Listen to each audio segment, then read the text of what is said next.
Hey everyone, this is Rosemarie from The Unfinished Lesson. I'm very excited to have you here today, and we're going to be looking at how to get the most out of your summer planning.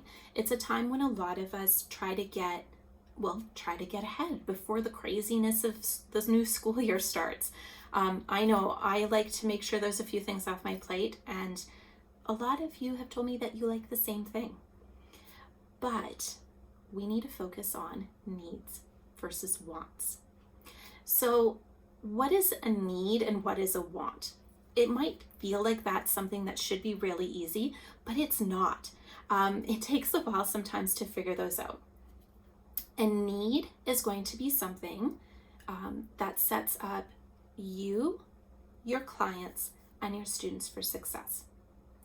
So what does this mean? It means things like having systems in place. This could be things like making sure that your invoices are ready to go, that they are already scheduled, and that they're going to go out automatically, right? Life happens. Why put that in jeopardy? Just make sure it's scheduled. For your clients, this is probably something like making sure that they know what day and time their lesson is going to be and what the first week they need to start is. If you're online, of course, then there's going to be other things that you need to let them know. For students, it's not letting them know everything, but it's letting them know what your expectations are. For your first lesson, you need to have these items. If they don't need to have any items, let them know.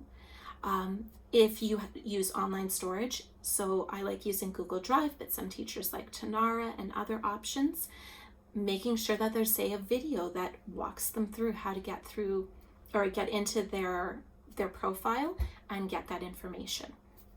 Because if you can do that, then it makes it a lot easier for them. Now, things that are a want. Okay. Oh my goodness, there's so many things that I want. And I'm sure that you do too. A want would be something along the lines of you plan out all the lessons for your students, right? You have a set. This is what a student at this level is going to learn and in this order. That's fine. We can do that. And I actually think that's a great idea to have a plan going forward. But that you have planned it that this student is going to do this activity this week, and then the next week they're going to do this, with no thought whatsoever as to whether or not the student is going to be ready for that next thing, right? It would be great to have all our planning done. Right? It would save so much time during the year. Another want might be that you have something like, that you've planned months of material. So when I first started Music Labs and I was designing my own stuff, I planned 2 units, which is 4 months worth of material. I should have just done 1. My students, all of a sudden, when they were going through these, it took them longer to go through them. And I realized by week 2, week 3, that I actually needed to go back in and change all the assignments. That meant I spent all that time that summer on something that needed to be changed. Whenever it's something new, plan a little bit, have your goal of where you want to go, but only plan a little bit so that you can adapt as your students let you know this is working really well, this isn't, right? Don't waste time. You're not going to get the payout necessarily if you're planning that far ahead. And another thing is just choosing all the music that your students are going to learn for the year. I know some teachers like to do this, and I understand why. It makes it a lot easier to order materials, and you do want to do that. That's a need. But it takes away choice from our students that they don't get to choose. And we definitely don't want that.